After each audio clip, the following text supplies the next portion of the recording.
Hello, hello, ladies and gentlemen. Welcome back to another episode of the Hardly Millennial podcast, where we are young, dumb, and full of opinions. So many opinions. It's good to be back, guys. Oh man, I have missed you all. I'm Matthew Lynn, of course, and with me today we have Justin Lunsford at your service. Justin. It's been a while since we've done one of these, bro.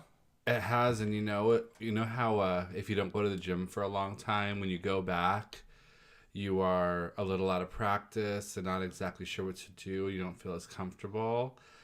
I'm right now like returning to the gym except for this. This is your gym. This is the It's sad, I know, but yes, kind of like that. I kind of feel the same way, except like I only went away from the gym for a couple of days, so I'm still like in the routine. So I'm like excited to be back. You know what I mean? Yeah, I'm excited to be back too, to visit, mainly just because, sometimes weeks can be pretty long, pretty traumatic, and you don't realize until, it's been about a week since the last time you've been on the air that, not the air, what would we call this? I mean, this is the air. This is the air. It's not as open air as other airs are. Well, sometimes you don't always know what has happened in a week, but it's really good. Well, a lot has happened this week, at least in the Hardly Millennial lives. Why don't you update us a little bit? Well, the first and the most dramatic change that I was informed of, but then forgot about until just now, is the viewers may not know this, but Adam cut all his hair off. And when I say all his hair, I mean he shaved his beard. Yes. He cut his hair all the way down to like an inch. The only thing he didn't really shave is his eyebrows. It was so dramatic. Butt. And his butt. Well, actually, I heard a different story about that. Oh, but... I didn't hear any story. I was making assumptions. You know what that does. Yeah. Hey, ass out of no you pun and me. intended. And in Adam's case, possibly a very smooth ass out of you and me. Well, if it's anything like his face is right now, it's baby soft. Ooh, say it again. Anyway, the change was so dramatic, Justin, that I was actually sitting on the couch, and this was about, I don't know, an hour and a half ago, and he came home from work, and he comes up the stairs, and I almost yelled out, like, oh, I get to meet Chris today, or so. Like, I didn't know who it was. Yeah, I was like, who the fuck is this stranger coming up the stairs? And he looks at me, and as soon as I made eye contact, I saw the twinkle, and I knew then and there that it was Adam. Yeah, it's a pretty dramatic difference. I've been his friend for a really long time now, and I've seen him do this quite a few times. So this time it was more like you treat him like he's a different person. Like, oh, I remember you. Welcome back. Okay, yeah. Well, especially because he's been gone for 10 days. Yeah. So it felt like a new roommate. Another thing that makes it kind of different is this time he's lost a decent amount of weight. Not that he was ever a big dude or anything like that, but he's just lost a good amount. So this time when he shaved the beard off, he looked extremely slim, and that was kind of different too. But I guess that's what you say was very different from the side of Adam. And for us, it was that he was gone for 10 days. We're glad to have him back. I am personally getting closer and closer to a vacation that I'm going to be going on soon. Woohoo! That sounds fun. Like vacation from work or vacation away from home? Like to another place? Vacation from life, Matthew. Oh my, where are you going? Don't act like you don't know this, but I appreciate the charade. Well, no, listen, I know of about 3 different trips that you're planning, and I've truly forgotten what the next one is. All right, well, it's coming up here soon, mid-May. We're less than a month out now. And my boyfriend and I are going to Thailand. Oh, I am such a dum-dum. The Thailand trip. We've literally talked about the Thailand trip on the podcast. We have? I don't know if we have, but me and Adam have. Adam and I. Well, it's going to be very exciting. So we have quite a few things planned. I try to make it pretty jam-packed because you never know the next time. Well, if you're going to fly all the way there, you might as well use up every minute. Exactly. First, I'd like to say, and we're not sponsored by them or anything like that, but skyscanner.com and the Skyscanner app, you guys, just check it out. There's a feature where you can put anywhere to your destination, and you can just kind of pick your dates and see the cheapest flights for those particular dates anywhere from your local airport.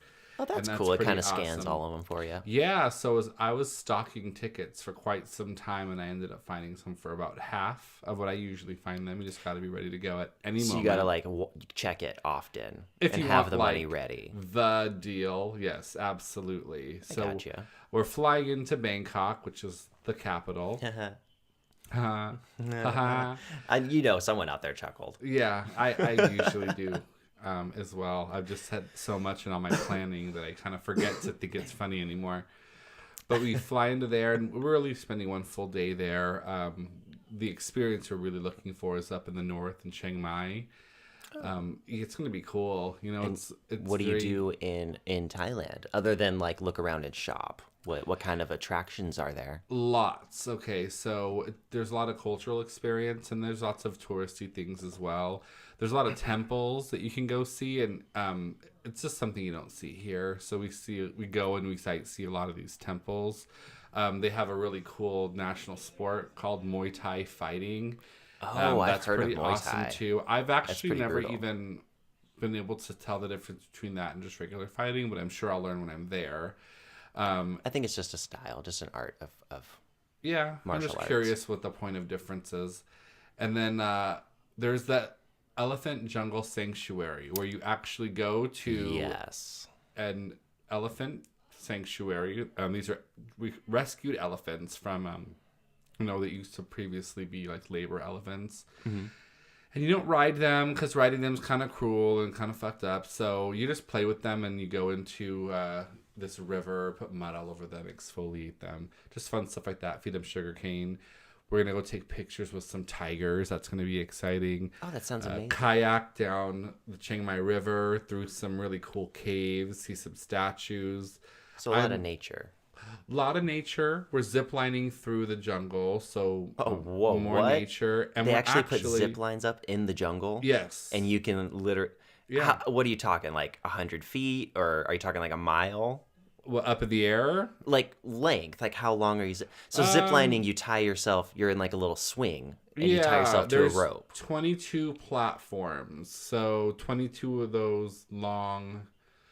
zip lines. It takes about, I think it said 6 or 7 hours. So it's a good portion of the day. Oh my goodness, that sounds amazing. Oh yeah, it's killer. So you just swing through the tops of the trees. Yeah, and you get to see the jungle from the top down. So that's I'm pretty fucking stoked cool on that too.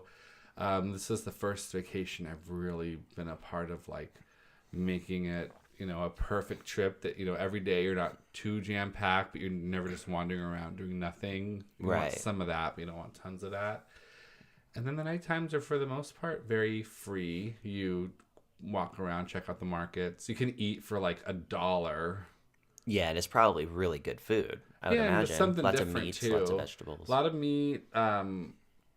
Curry's popular. Noodles are popular. But they also have cool things we just don't do here, they roast bugs. Oh, that's interesting. So everyone's got to try bugs. Kind of novelty stuff. Yeah. Do they do that as for themselves, or is that kind of the thing they do for the tourists? No, it's cultural. They actually do that. Yeah, they partake. It's I know a lot of places do. It's only kind of weird here. A lot of places around the world do that. Yeah. We definitely don't hear. And as a matter of fact, they eat some things that we would never think of, even if there was a bug to put on a stick. Scorpions, that's very popular. Crickets are popular throughout the world, but in Thailand they actually do that with cockroaches, which we would never do here because we associate that not necessarily with outside in nature. We associate it with urban sewers, dirty. Nastiness. Yeah. But yeah, they're really not though in nature. They're not actually a filthy creature. No. A short plane ride there is about 19 hours. But when you go for really cheap plane rides, you end up with the nice 7-hour layover, 5-hour layover. So I think on the way there, it's in Shanghai. On the way back, it's in Tokyo.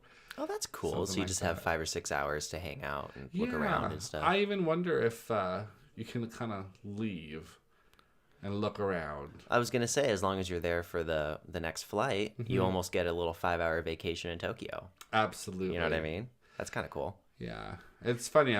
This one has been planned for so long, just because I was pretty like obsessed with making sure everything got planned. That now that we are less than a month out, I'm just anxious to go.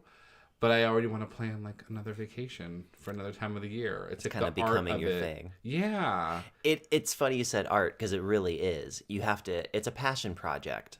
It's the same amount of effort you would put into like making a small movie or something. Yeah, and you're shaping your experience. You're shaping the way that you decide to experience this country. So it's really a lot of pressure on yourself because you're spending the money to go. But we're actually not spending a whole lot of money. All of our attractions we found, on Groupon for significantly less expensive money. We got the tickets for embarrassingly cheap. Well, you spent the last 6 months, if not a little more, planning it all out and Pretty finding the much. perfect prices and countless hours of looking at videos on YouTube. And Yeah. So there's a lot of homework that you have to work pretty hard to not work for 10 days. Yeah. You know what I mean? There's a lot of effort that goes into vacation. But the first part of the work is nice and it's fun. It's exciting. You're trying to study a country you've never been to based on other people's experiences. But you also want to choose the place that you're going, make sure that's a place where your money can go a long way. Because as most of our millennials out there, we didn't walk into a situation with the state of our country where you're just making tons of money. Right. So you got to find ways to travel. And I'm finding that a lot of people my age and younger, so that would be millennials. I'm at technically, I would say, the very, very beginning. You're one by association, for sure. Sure, why not? But yeah, we're the generation in general. It's traveling a lot. I feel like as a generation, millennials really value experiences. Yeah. Stuff is important too. I know we like our stuff. Stuff's always going to be cool, but experiences, I feel like, are where it's really, really going. Well, they say that's the best way to spend money. If you come across, a larger than normal amount of money, you should spend it on experiences. Well, I don't know who they are, but I think that they're probably correct. It's just they. They is always, it's like an entity in life. Yeah, but who's they? It's funny you say that. My dad was in the military, and he used to always say when I was a kid, if you talk about they, he'd be like, "Oh, Lieutenant They. He came around again, huh?" And I guess it's a military thing that if you say that, they'll be like, "Oh, I don't know any Lieutenant They. I don't know who they is." Well, I don't either. But whoever they are, they seem to know. They know everything. I want to meet them. Yeah. Who do you think they are, Matthew? If I knew, then I would have an answer. I don't know. So I'm just a podcaster, dude. We all try to know. Is there any place you've always wanted to go, or is there any place that you ever looked into what you do if you go there, or is travel not anything that's really been on your radar? I don't have the highest amount of need to travel. If anything, I would probably travel around our country, try and see all the 50 states. That'd be cool. As far as like going around the world, I definitely would not want to travel alone. I would have to have like a friend or a group. And I've always been into like castles. I would love to go to Italy or like Sicily, like southern Italy, and see some of the castles, or Germany, Eastern Europe.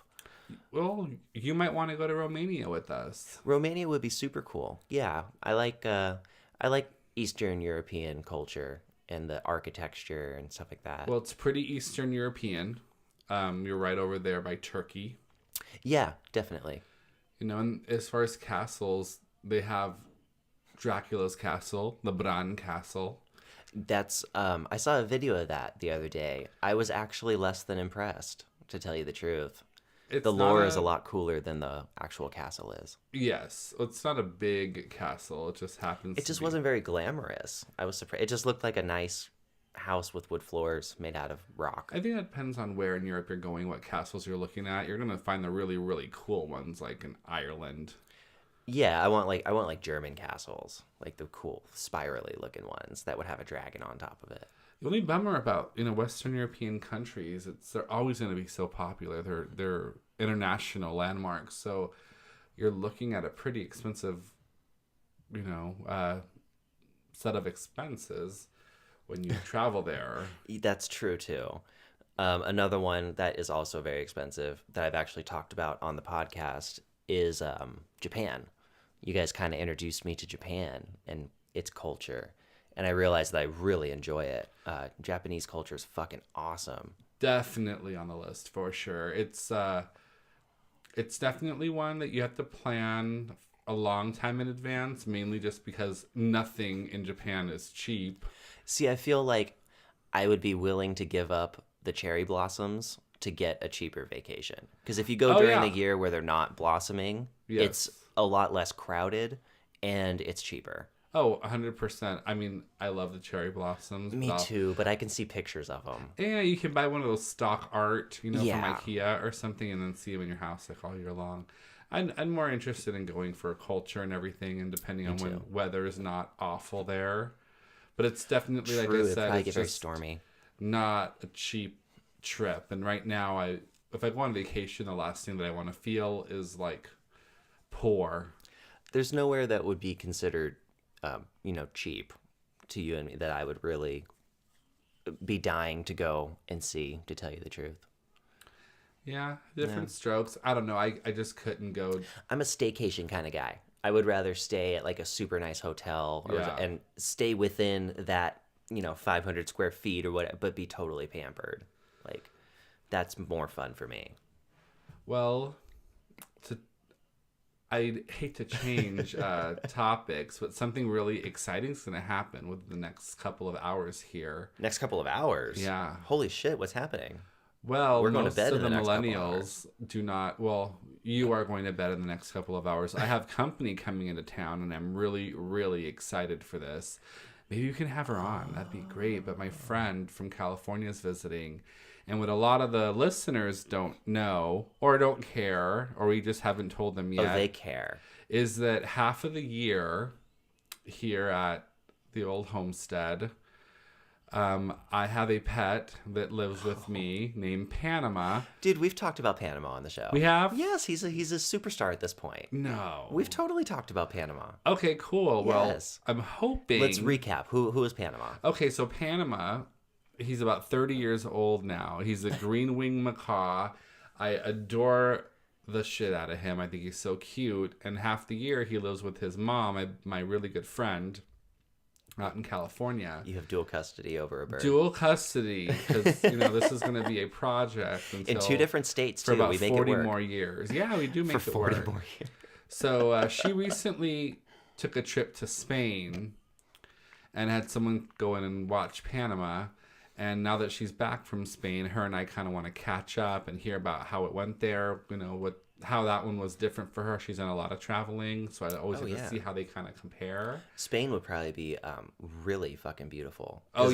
There's amazing cities, but there's also amazing like countryside there. Oh yeah, she's so told you me get that everything. There are different just like any country, but different regions there. Yes. And she said in the northern part of Spain, there is a whole nother language. There's a whole other people called the Basque, which I have not looked up. Heard of that. I don't know anything about them. Strangely enough, it shows up on our family, like the 23andMe thing. Oh, how funny. Yeah, so somewhere along the line, someone was from that region. Exactly. So a little bit about that. And I mean, I'm hoping maybe we can get her on and she can explain it a little bit, for anybody who out there who hasn't been to Spain and wants to hear a little bit about it. That would be fantastic. But they're getting in pretty late, so I will be up. This is the beginning of my night now. Well, we'll see, depending on how she feels. I've actually met Vanessa. I've had the pleasure once before, and she is wonderful. I love her. So maybe if she's not too tired, we can get her on. You never know. Oh, that'd be lovely. Or if not tonight, maybe tomorrow. But I'd love to hear about Spain. And we need to get a picture with Panama for a good thumbnail or something like that. For sure. Let's make him famous. He's awesome. I think he has a self-portrait that was painted. We have a painting done of the bird. It's actually of the bird and the dog. And the dog. Together. And I'm bald. balding, but I try to beat it to the punch and not let it grow out too fast, so I don't look like Louis C.K. because there's recently these except days. if you shave your beard and your head at the same time, you did this the other day. You literally look like a thumb. I know it was. I love you, terrible. bro, but you look. It was way. It was too bald. I don't usually take it all off that bad, but yes, it did look like a thumb. But anyhow, I usually rock one of those newsy caps. They call them a lot of things: 8-panel hats, newsy caps, or whatever. So in this really great photo that was so thoughtfully presented to me by my significant other for Valentine's Day, it's my dog, and he's wearing my hat, and right next to my dog you have my bird, Panama. It's a cool photo. I think that photo actually is a thumbnail somewhere along the way. Oh, really? Or an Instagram post we did, or at some point the world has seen that. You can look somewhere in our media and find it. How much of my life is exposed on to this platform, Matthew? We're pretty transparent, bro. We're pretty transparent. We don't have much filter when we're on the air, so I guess. I mean, we just try to not say like where we work and the specific place we live. And other than that, the people know pretty. You also have to realize that most of the viewers are our friends, Justin. So. Okay. They already know. Well. Give me a hashtag me too if you learned something new about me today. There you go. Yeah. Just load it up with hashtag. What if we end up with there's a lot of them? We're like, holy shit. Maybe we shouldn't have said those things. Really, we just wanted to know if anyone learned something new. We're going to go ahead and assume that it just meant that they learned something new, not necessarily they were touched by Father Flanagan or whatever. So one quick question here about your travels coming up. And then I kind of want to switch gears because I have a couple other things I wanted to bring up to you. Yes. But do you plan to do any video recording of this wonderful vacation? Funny you should mention. So the first thing I thought is, I need to make sure that I have a camera so I can kind of do a little bit of like a vlog situation because I was thinking more like, now that I have a few trips planned, I would really like to do a video montage, at the beginning and then have all my photos behind it. And that'd just be cool to have it like that. But then I thought, I'm trying to travel more or less very cheaply, but still very comfortably. And I just feel like there's definitely a market for that kind of information. I think people do want to know how you can go and travel the world at a price that you actually can afford and that it's possible for them, because I didn't know it was possible. There's people for me. Like you out there? There's plenty. There's a lot of people like that. Now that I have try to explore and figure out a way to make my dream a reality and see the world, you YouTube or Google to figure out how to do this, and you realize there's actually tons of information. So my issue is it's not consolidated. It's not simple. You want to give someone a way to find it simply, not tons of resources. So I think I'm going to do that. I think I'm going to do one vlog specifically for Harley Millennial and just kind of fill everybody in on how much everything costs and the trip. And then another one for me, montages of kisses and jumping off of things and splashing into water and whatever. So yeah, hopefully we get things uploaded and everybody listening can see the trip. Well, that sounds amazing. I would love to see that. So you said I will not be going to Taiwan. Where are you going? Thailand. There you go. Taiwan. You will be taking care of the home base. Yes. I have to be the homesteader and care for everyone. Where did you want to switch gears? You said you wanted to switch gears. So recent event happened that I feel we should probably bring up and talk about for at least a moment. Okay. If nothing else, for some good tags for the video. You always need those, right? So recently there was a bit of a disaster that happened in so Notre Dame, the what would you call it? The chapel, the cathedral, Notre Dame burned. It burned down. Caught on fire.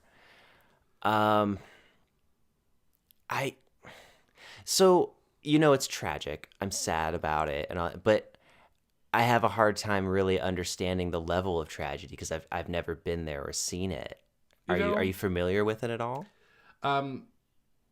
Yes, but here's the deal. not to purposefully have a unpopular opinion, but billions of dollars, okay? I think like literally $2 billion or something, or was it 1 billion? I think so. You're talking about the relief, the money that got raised. So they raised €1 billion, which is just over $1 billion in 24 hours, and since then they've raised another billion. So I think they're at 2 now. So here's the deal: it's really important, okay, to preserve these kinds of places. It's very old. It's a very old place. It has a lot of history. They will rebuild, okay? They need it for tourism. It's going to be closed down for a while. You know, it's at the heart of the people. But first, let's start with something a little lighthearted and just talk about the jokes about Paris burning is like out of control. I mean, for years, we've talked about the fact that Paris is burning, you know. There's a movie called that. Well, wasn't there literally a really bad fire in Paris in history where most of the fucking city burned down? I think there was like a couple of really bad fires, you know, and then there's actually a scene in The Hunchback of Notre Dame where everything's on fire. Mm-hmm. So it's been on its way, folks, okay? The thing really wanted to burn down. Do you know what's really funny I was reading is that there was an article, because my phone, it knows the word millennial. Of course it does. It knows it because I look it up all the time, right? So it tags any kind of news articles from anywhere that has millennial in it. And there was a news article about the cathedral, and it said that it survived 2 world wars, multiple other wars throughout its history. Mm-hmm. It took over 160 years to build it, and millennials burned it down in 24 hours. And it was just like an irony thing. Kind of melodramatic. Right. It totally. Well, absolutely. It was one of those kind of like, the spoof. Millennials burn it down in 24 hours. It's like all the hipsters went and just took their lighters and put it at the base of the cathedral and saw who took. Come on. It was just the whole point of like who's becoming in charge and how the world is changing and stuff. But I'll tell you what, it makes it really transparent as to the priorities of this planet. Because $2 billion in a couple of days, I mean, that's a lot. That's a lot of money to restore a building. Okay. So do you think the people really cared about the building, or they wanted their name tacked on to "I gave relief"? Well, look, France is a hub for fashion. Okay. Oh, yeah, for sure. I think they would have done the same if it was the Eiffel Tower, and I think they would have done the same if it was the Arc de Triomphe. But the fact that it was kind of a religious monument and an artistic monument and a historical monument, I think people want to be affiliated with the rebuilding. Oh, I'm sure. Which is great. But I wish people wanted to be affiliated with ending hunger, in the world, or exposing, corruption in the government. I mean, $2 billion can go a long way to do that. It can feed a lot of people. Yeah. It can build some hospitals. It can build homes for, homeless people around the world. It could probably. It is cool to see how quick a disaster can be nullified, though.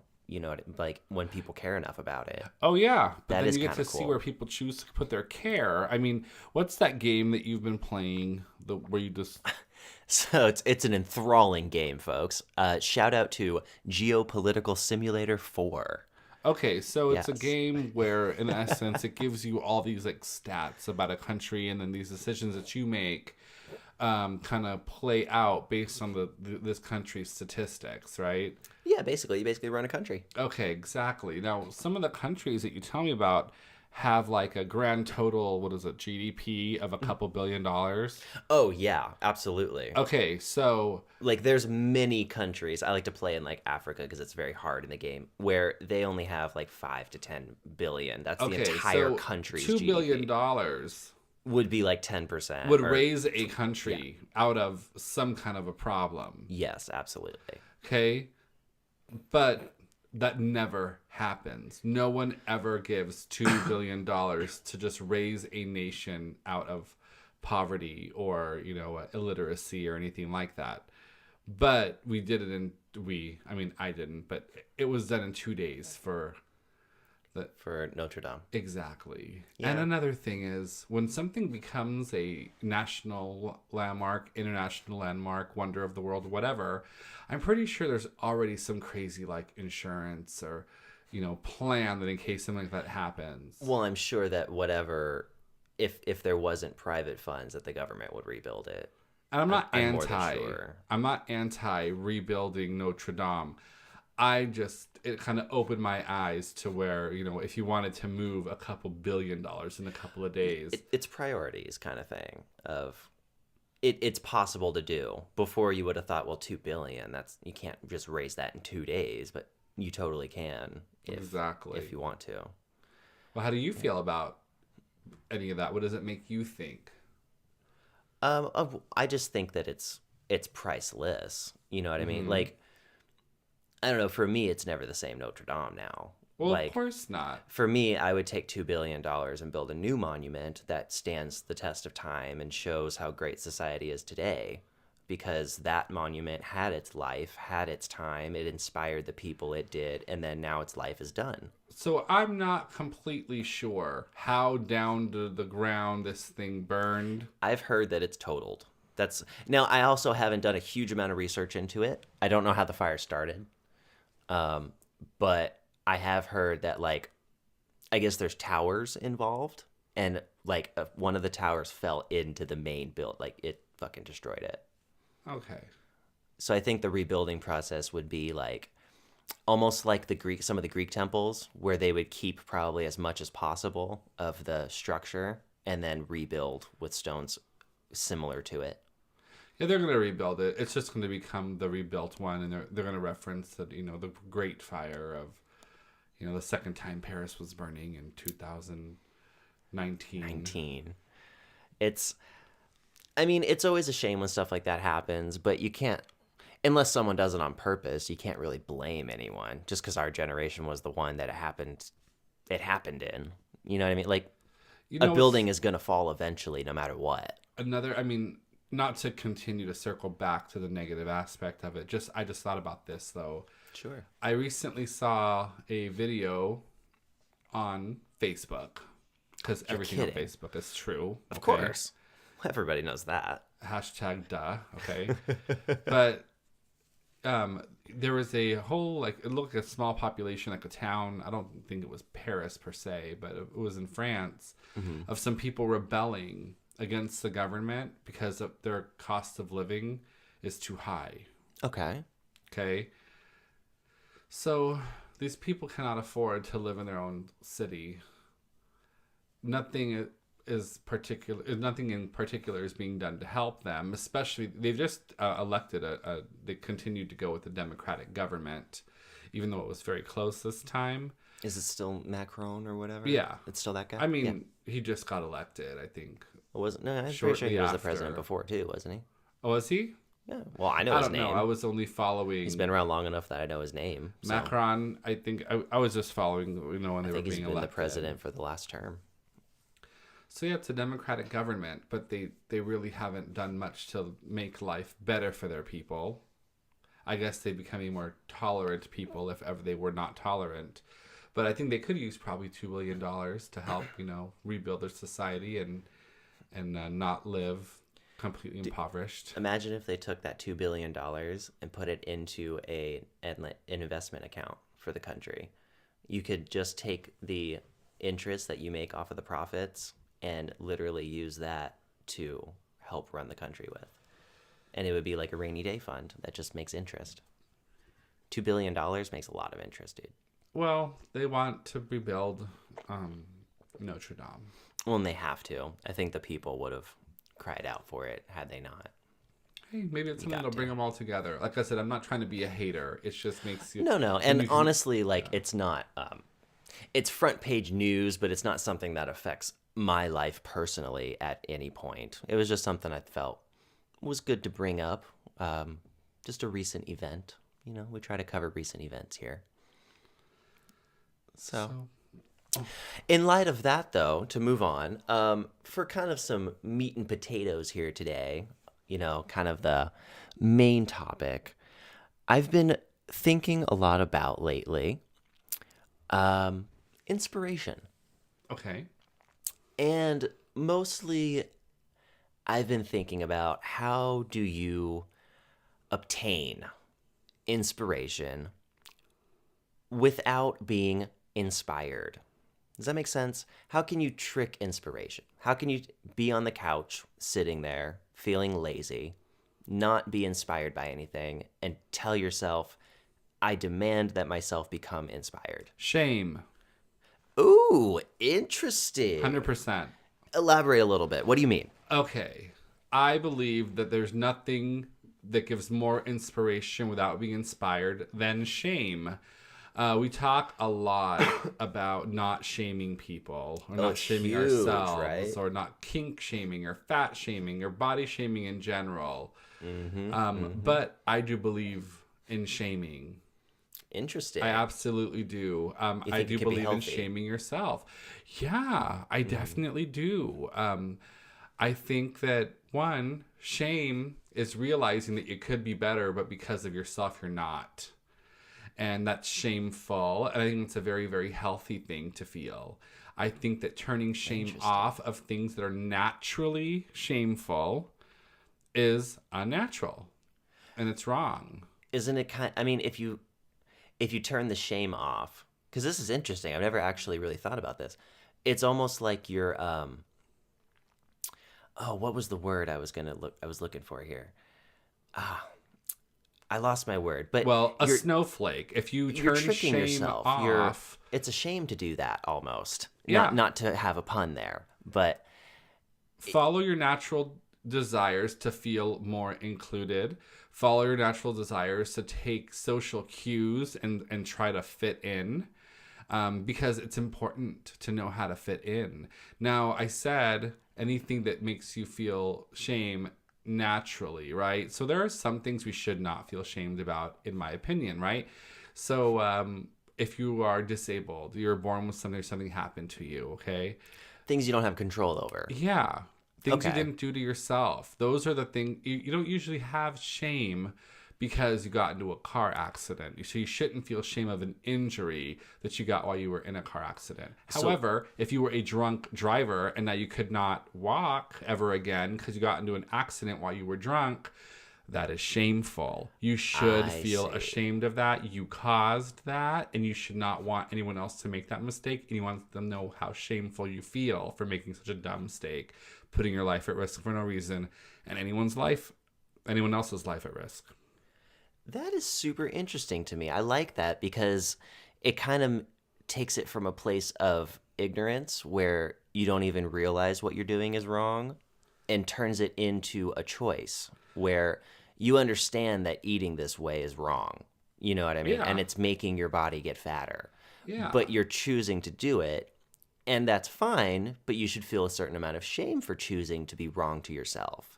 Absolutely. And through feeling that enough times, that buildup will lead to inspiration, in that not I feel so amazing I want to go do something, but I feel like such shit that I don't want to feel this way anymore. Right, or I'm so embarrassed that it's evident I did this to myself. Like, I know fat shaming is the number one thing we're supposed to avoid, or body shaming in general. Oh, it's huge right now, yeah. You know, but the thing is, in most cases, it is a person's decision to eat the wrong thing and too much, which led them to be overweight.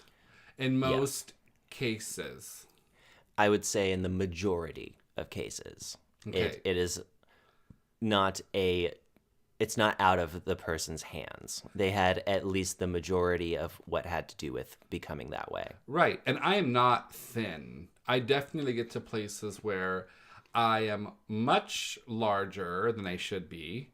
And I know what it is. It's because I have not been inspired. I never thought that I was worth my own time and effort. If you don't think you're worth your own time and effort, who else's time and effort are you worth? Okay. No kidding. Yeah. So, just respect yourself, respect other people, and don't try to tell them that your bad decisions are someone else's fault, or that they're not bad decisions. And stand by your decisions, or get inspired and change them. There's other things too. That's really cool. But I have not to, self-promote here too much, but I just so happen to have a little bit of a vlog that I do. And in that, the last one that we put out, I actually talked about turning failures into successes. Mm-hmm. And this is very interesting that it goes along with that. Something with such a negative connotation as like shame. You know, as soon as you say that word, people think, well, that's unhealthy. You should never feel that.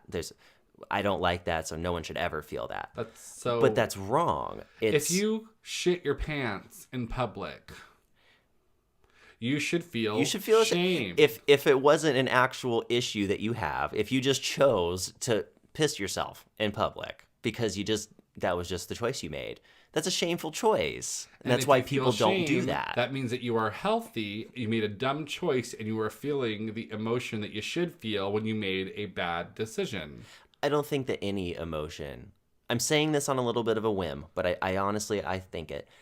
I don't think any emotion is on accident. If your body has evolved over this many years to have that emotion, you should probably feel it at some point. Anger, love, sad, all of it. Right. Well, you have to understand why you're feeling it, because you can feel things for irrational reasons. For sure. You can be sad over something you just shouldn't be sad about, or jealous over something you have no reason to be jealous about. But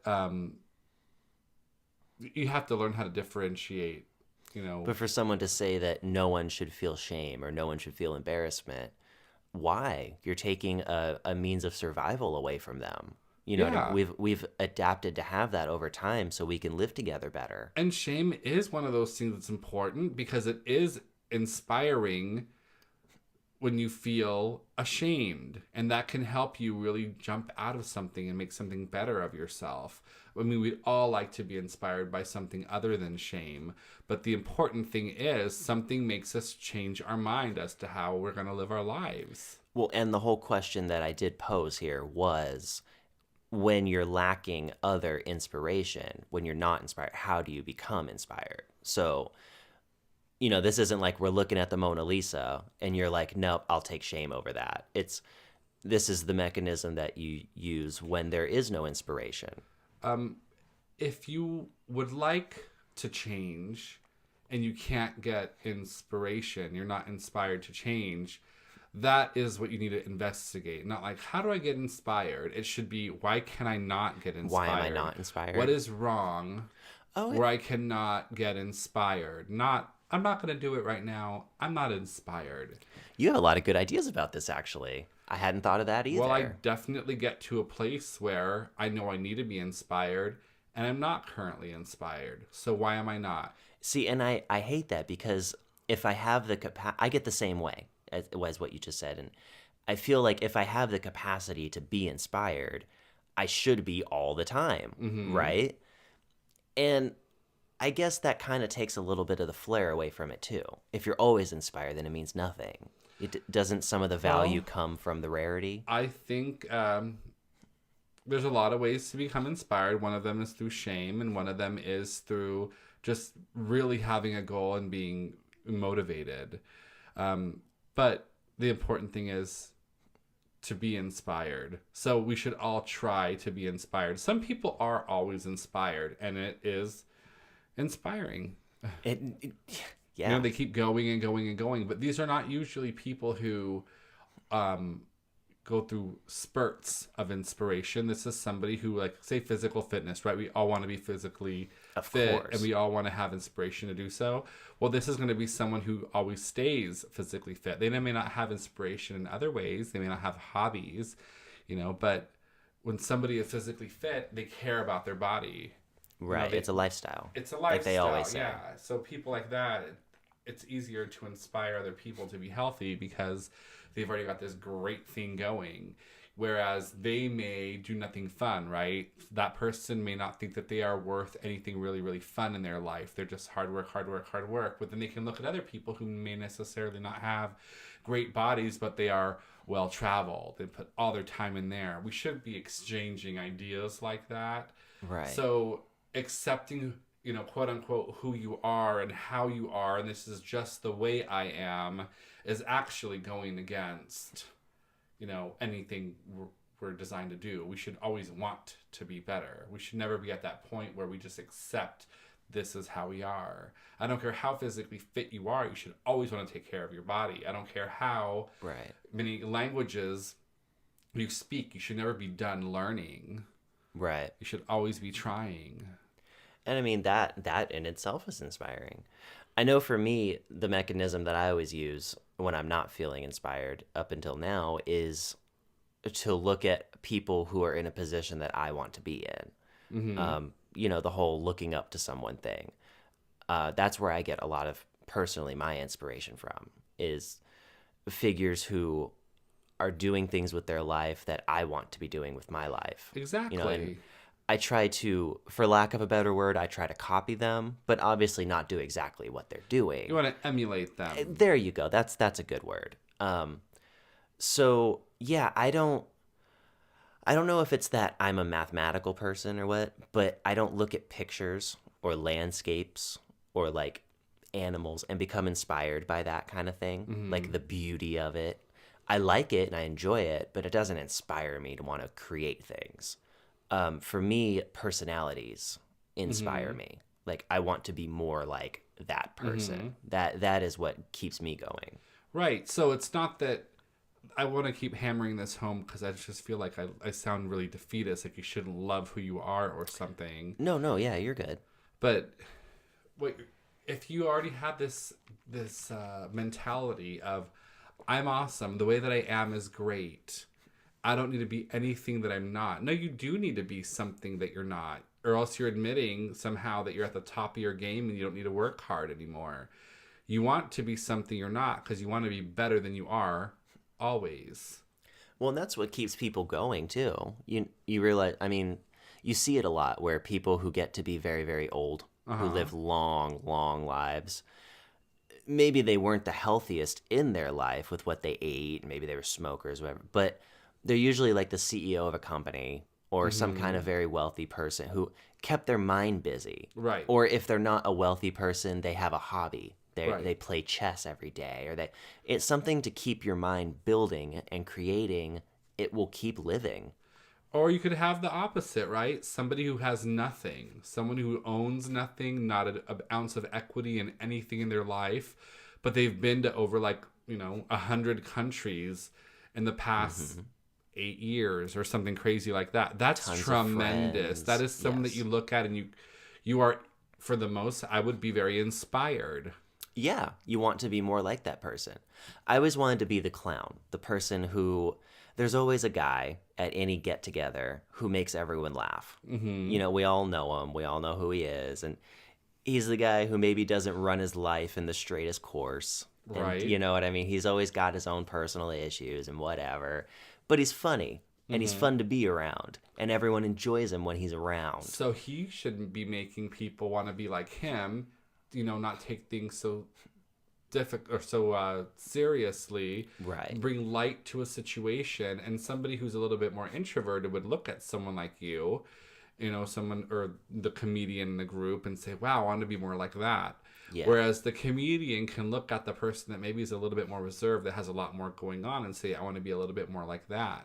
You kind of meet in the middle. That's how you make balance. I'm happy the way that I am, and I accept who I am, is completely counterproductive in that sense. What's hilarious is I don't think a lot of people are happy with who they are. Well, they're not. Most people aren't. But other people are happy about who they are. Right. Person A might not be happy that they're that person, but everyone else is happy that they have person A in their life. Yes. You know what I mean? Because they should learn from person A. Yeah. Right? The person A has something to contribute. But I think a lot of times that person doesn't even realize how much they're contributing. They feel that they're not necessarily wanted or that they're not valuable without realizing that they're a huge part of their community and, mm-hmm. and what goes on in day-to-day life. Well, that person person A would definitely need some inspiration. Yes. You know, and that's why you get around other people that you want to be like. We should always be better. We should never be good enough for ourselves because we are our own driving force. I don't know how to handle that or how to hammer that down. Sorry, it's late. Even more, but we should never be at a place of complete self-acceptance. Now, that is different than saying self-love. We should all learn to love ourselves. We've talked about this, actually, the three of us together. Yeah, everything good coming from a place of self-love. But loving yourself is accepting that you can always be better, not just accepting what you already are. Do you believe in tough love? Yeah. Like, do you think that the shame thing could be a little bit of like tough love on people? That when you're telling someone you have this problem and it's affecting you in this way, mm-hmm. that you're not saying you're bad and this is why you're bad. You're saying you're fucking up and here's how I want to help you. It's coming from a place of help, not hurt. Right, and that should be inspiring to know that someone loves you so much that they kind of are ripping off the Band-Aid and doing something that might be a little bit uncomfortable for them too. But so the tough love thing kind of can work.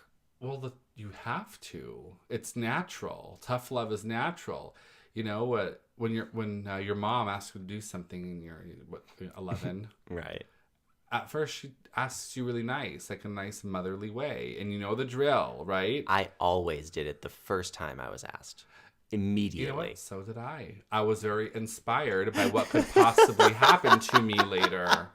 I was very afraid, but yeah. I was worth my own time and effort to not get the shoe or the stick or the hand or the belt or whatever. Oh, I feel you. That was inspiring. But that inspiration came from tough love. Absolutely. From getting the shoe or the slipper or the hand or exactly. Yeah. And tough love, that's everyone learns from tough love. You have to figure out a way to deliver tough love. You have to figure out a way to receive tough love. And you have to. And that's what's kind of difficult, about what's going on with current generations, the youngest generation out right now, and then, the growing millennials, the aging millennials, is we're not used to being criticized. We're used to always fighting shame to become more accepting of ourselves. And we lose something there. So do you think that by taking away all this shame and making shaming so bad, it's kind of becoming like the emperor's new clothes kind of deal? It absolutely is becoming the emperor's new clothes. The emperor's new clothes, for anyone who doesn't know, some of our younger viewers, it's the story of an emperor, and he was kind of an asshole or whatever, and everyone told him everything he wanted to hear, and he went and purchased some new clothes, and everyone told him how wonderful the clothes were, but there were no clothes. The emperor was naked, but people were telling him everything that he wanted to hear. In essence, is how to make it quick. That's basically the story. So by not having this element of shame, by not being able to tell your friend, hey man, you're looking kind of fat, you should clean it up, because then you're fat phobic, right? All of a sudden you're a dick. You can't say those things. And so now we're all going to be naked thinking that we're wearing great clothes. We shouldn't inspire to be not fat. We should inspire people to not be fat phobic, even though they're not fat phobic. They're just carrying people who want to explain to you a lot of the time. Now, there are very rude people who really are. There are dicks all the time, yeah. Exactly. And no one should be a dick. That should be one of the general commandments. Just don't be a dick, I think that it is one for religious people. Love thy neighbor. But it should be totally acceptable to help each other. And part of that help is, how else do you know? How do you know you stink if someone doesn't tell you, hey man, you stink? And don't even call it helping. Call it inspiring. I would want someone to tell me. Right. And I would tell you. And, folks, there's something really comforting about someone who is very honest and says it how it is, because you are then under the impression that this person who's telling you the cold, hard facts is not going to hold back how they feel. And that is comforting. You know that if there was something bad to be said, they were going to say it to you.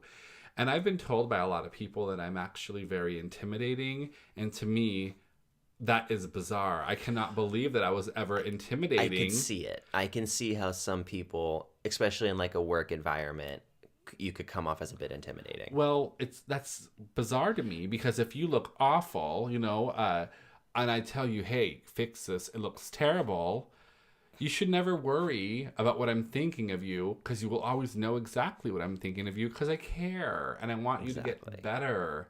There are times where I'll look really good. I'll be at the peak of my losing weight, and then I'll let it go for a while. And I'll have someone tell me, hey, you got to be careful. You're starting to get that belly back, and you work so hard to get rid of it. I don't think they're a bad person. No, they're being honest. They're telling you. Exactly. And I was clearly not inspired to continue with my diet because I thought everything was fine.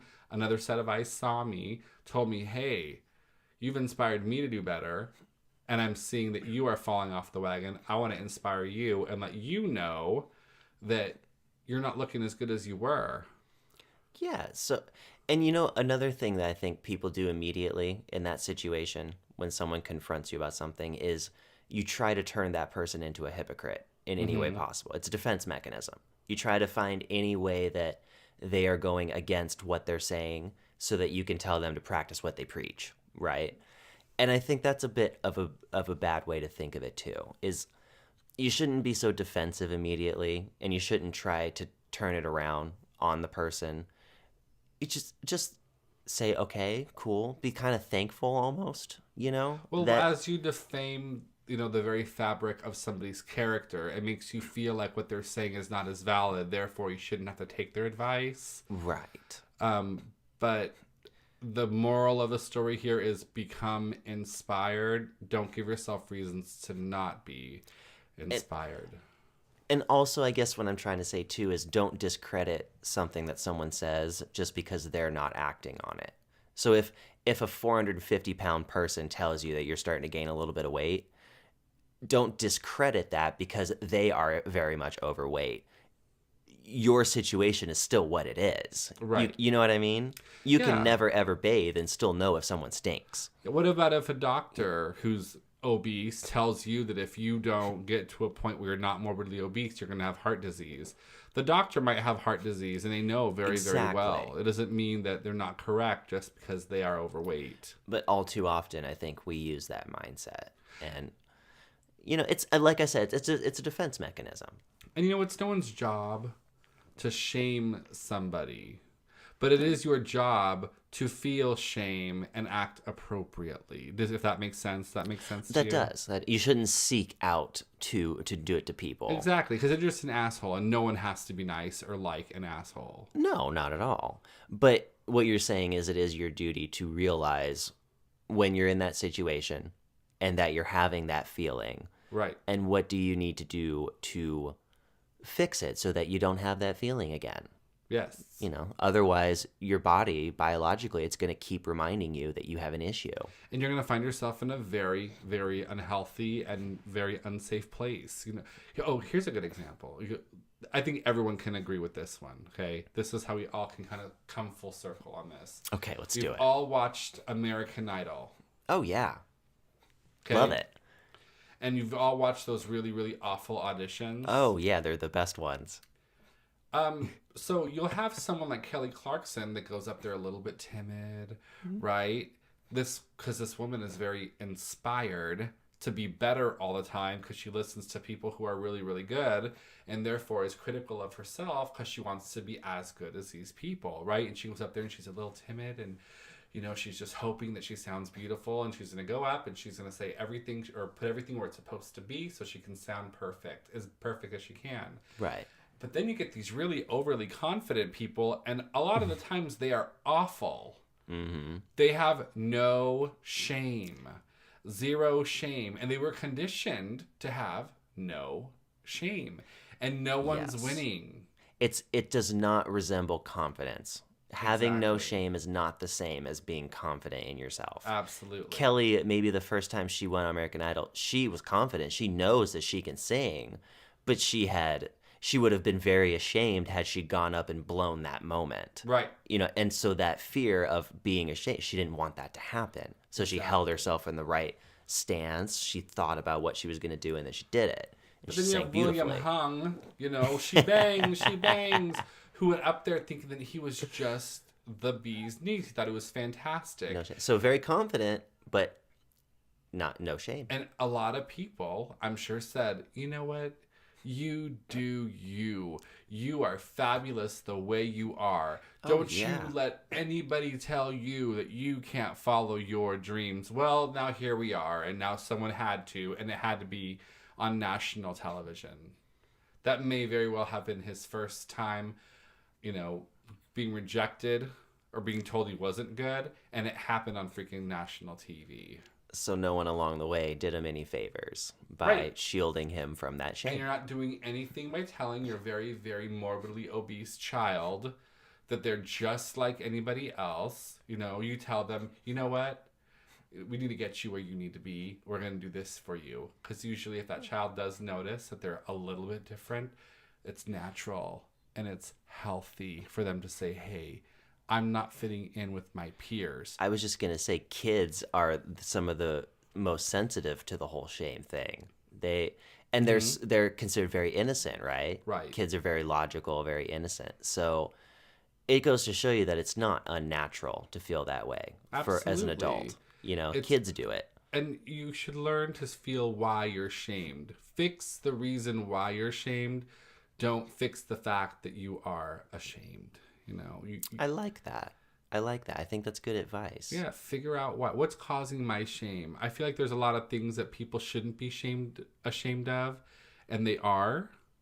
And those are the things that you can't control that maybe you were born with. Like, we still have National Coming Out Day because people need help, right? Well, I was born with Tourette's. I twitch all day long. Okay, exactly. That's not anything to be ashamed of. I was born that way. Right. Now, if I choose to eat Snicker bars for breakfast, lunch, and dinner, and the sugar makes me have much worse tics than I would otherwise, well, now I've chosen to have a very shitty diet that perpetuates an issue that I already have.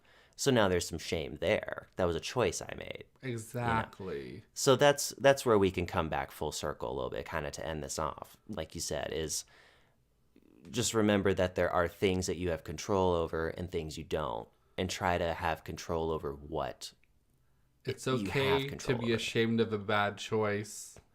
Okay? Just be inspired to change your choices. I love it. I love it too. I think that just kind of flowed off the tongue really easily. We covered a lot of ground today. I'm actually really glad that I brought up the topic of inspiration. I didn't realize that it was going to ignite the spark the way it did. And with Thailand being less than a month away, as of now, I am a lot more inspired to get my body in check, because now I know that there's going to be all these people watching it because it's going to be vlogged. Thanks for inspiring me, Matthew. You're welcome, Justin. No pressure. Alrighty, guys. Well, thank you so much for listening today. It's wonderful to be back. Make sure that you guys like, comment, subscribe for sure. Share it with your friends. Pretty sure Adam has another vlog coming out here in the next week or so. So keep an eye out for that. We love you guys. We'll catch you on the next one. Bye. Bye.